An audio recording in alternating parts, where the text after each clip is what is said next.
Hi, we're Sales Tax and More. Today, we'd like to talk about exemptions. We talk about it all the time. Exemptions are generally narrowly construed. However, every day it seems like there are new examples of businesses thinking the exemption can stretch to fit their needs. That is not the case.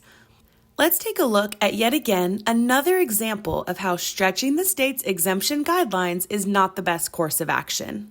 In South Carolina, a produce processing facility operator was not entitled to a sales and use tax exemption, machine exemption, or a pollution machine exemption on a purchase of certain supplies and protective clothing.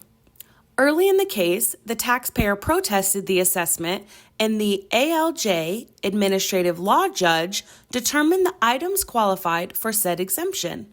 However, the DOR argued that the ALJ was incorrect. The purchases were not exempt. In order to qualify for the exemption, the items needed to be, quote, an integral and necessary to processing produce. The purchased items were not and thus did not qualify for the exemption.